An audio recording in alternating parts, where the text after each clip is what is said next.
Side खबरों के लिए सब्सक्राइब करें फ्लेम मीडिया और उसके बाद बेल आइकन को प्रेस करें ताकि सबसे पहले आपको मिले एक्सक्लूसिव खबरें।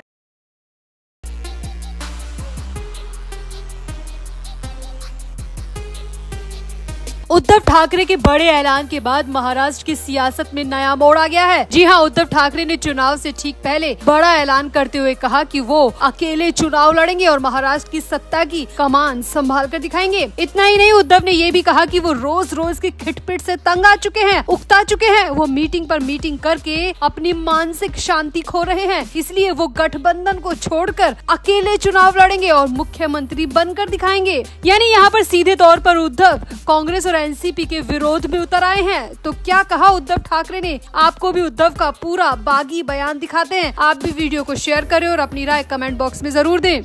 तो महाराष्ट्र में विधानसभा चुनाव को लेकर बयानबाजी तेज है। सभी पार्टी के नेताओं ने चुनावी जनसभाएं भी शुरू कर दी है। अब उद्धव भी चुनावी सभाएं करने में लगे हुए हैं और हर जगह एक ही बात कह रहे हैं कि वो मुख्यमंत्री बनने का ख्वाब नहीं देख रहे। मगर अंदर की खबरों की माने तो उद्धव ने कांग्रेस और एनसीपी से अब किसी भी तरह की मीटिंग न करने का फैसला किया है और विधानसभा चुनाव में अकेले ही उतरने का फैसला किया है। साथ ही साथ अपने बड़े नेताओं और कार्यकर्ताओं को भी साफ कह दिया कि वो इस बड़े कदम के लिए पूरी तरह तैयार रहे और ये सब अहमदनगर की चुनावी जनसभा के बाद फैसला लिया गया। दरअसल शिवसेना यूबीटी के प्रमुख उद्धव ठाकरे ने अहमदनगर के कोपरगांव में एक सम्मेलन में कहा कि वो मुख्यमंत्री बनने का ख्वाब नहीं देख रहे, पहले भी नहीं देखते थे और अब भी नहीं देख रहे। उद्धव ठाकरे ने आगे कहा कि जिन्होंने मेरे से गद्दारी की है, जिनको मैंने अपना परिवार माना था, जिस शिवसेना की खौफ से इनका राजनीतिक जन्म हुआ, उस शिवसेना माँ पर ये लोग हमला कर सकते हैं, तो आप लोगों से गद्दारी नहीं कर सकते क्या? उद्धव ठाकरे ने आगे कहा कि इसीलिए मुझे ये सरकार नहीं चाहिए। मुझे मुख्यमंत्री बनने के ख्वाब तब भी नहीं आते थे, आज भी मेरा ये सपना नहीं है। उद्धव ने ये बात अहमदनगर के एक सम्मेलन के दौरान कही। वहीं अहमदनगर की चुनावी जनसभा में भले ही उद्धव ने बार बार चीख कर कहा कि उन्हें मुख्यमंत्री नहीं बनना, मगर सूत्रों की माने तो अहमदनगर में ही उद्धव ने अपनी पार्टी की बड़े स्तर पर मीटिंग रखी और कहा कि जनता के सामने कहना और असल में होने में फर्क होता है। उद्धव ने अपने सभी बड़े नेताओं को आगाह कर दिया कि वो कभी भी मीडिया के सामने ऐलान कर सकते हैं कि वो चुनाव में बिना कांग्रेस और शरद पवार के उतर रहे हैं, क्योंकि चुनाव सिर पर है। अभी तक ना तो सीट शेयर हो पाई है और ना ही मुख्यमंत्री का चेहरा फाइनल हुआ है। उद्धव ने ये भी कहा कि मेरी पार्टी बिना किसी चेहरे के चुनाव में नहीं उतरेगी, क्योंकि जनता को पता होना चाहिए कि वो वोट किसके लिए डाल रहे हैं। उद्धव ने कहा कि हम जनता से गद्दारी नहीं कर सकते। उद्धव ने कहा, मैं जानता हूँ जो स्थिति आज मुख्यमंत्री को लेकर हो रही है, वो ही स्थिति चुनाव के बाद भी होगी। कांग्रेस और शरद पवार अब भी रायता फैला रहे हैं और बाद में भी फैलाएंगे, मगर उस वक्त हमारे हाथ में कुछ नहीं होगा। इसीलिए पहले से तैयारी जरूरी है और इसीलिए मैं अकेले चुनाव में उतरने जा रहा हूं। आप सब पूरी तरह तैयार रहें। बता दें कि महाराष्ट्र में इस साल के अंत में विधानसभा के चुनाव है, मगर महाविकास अघाड़ी में सीट शेयरिंग के साथ ही मुख्यमंत्री का चेहरा बड़े विवाद की वजह बना हुआ है और इसके लिए गठबंधन की कम से कम 50 से ज्यादा मीटिंग हो चुकी है और इन्हीं मीटिंग्स की बहसबाजी और खिटपिट से उद्धव ठाकरे बुरी तरह उकता चुके हैं। इसीलिए उद्धव ठाकरे ने मीटिंग में साफ साफ कह दिया कि वो बड़ा ऐलान मीडिया के सामने करने वाले हैं। अपने नेताओं और कार्यकर्ताओं को तैयार रहने के संकेत भी उद्धव ठाकरे ने दे दिए। तो आपको उद्धव ठाकरे के इस फैसले पर क्या कहना है? आप भी अपनी राय कमेंट बॉक्स में जरूर दें और वीडियो को भी शेयर करें।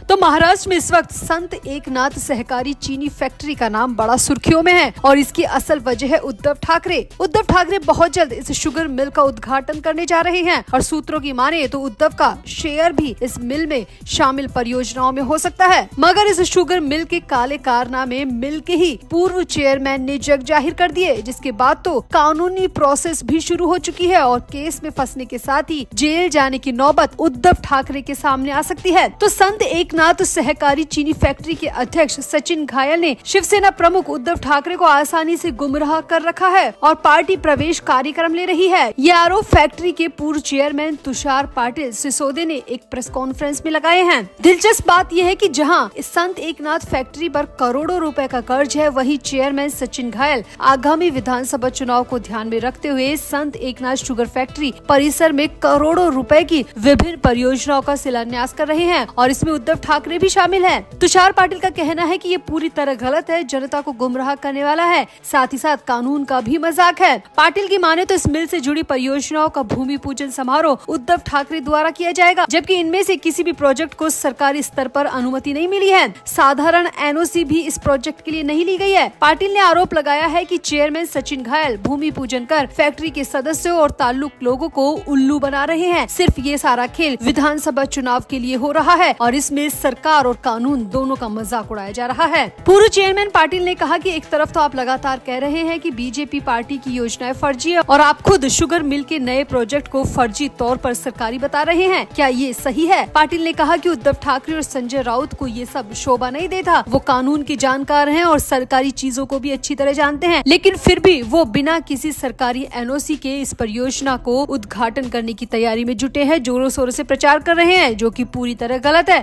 पाटिल ने कहा कि लोग समझदार हैं, हमें देखना चाहिए कि कहां पानी उबल रहा है। हम उनके प्रोजेक्ट के खिलाफ हैं। साथ ही हमारी कोशिश है कि इस मामले को अब कानून के सामने लेकर आया जाए, प्रॉपर केस दर्ज करवाया जाए और पुलिस को जांच भी करनी चाहिए। आखिर अरबों का ये खेल बिना सरकारी एनओसी के कैसे चल रहा है और इसमें जिन बड़े नेताओं का इन्वॉल्वमेंट है उन पर भी कार्रवाई होनी चाहिए, ताकि बिना सरकारी एनओसी के इस तरह के फर्जीवाड़े को रोका जा सके और जो जिम्मेदार हैं उन्हें जेल की सलाखों के पीछे डाला जा सके। हालांकि अभी तक इस मामले में पुख्ता सबूत नहीं है, न ही आधिकारिक या कानूनी तौर पर ऐसे आरोप उद्धव ठाकरे पर लगे हैं, मगर तुषार पाटिल ने साफ तौर पर जांच की बात कही है और दावा किया है कि अगर जांच हुई तो बहुत बड़ा स्कैम सामने आएगा। तो आपको क्या लगता है, क्या तुषार पाटिल के आरोप सही है? क्या वाकई में उद्धव ठाकरे और इस पूरी परियोजनाओं के खिलाफ जांच होनी चाहिए? आप भी अपनी राय कमेंट बॉक्स में जरूर दें और वीडियो को भी शेयर करें।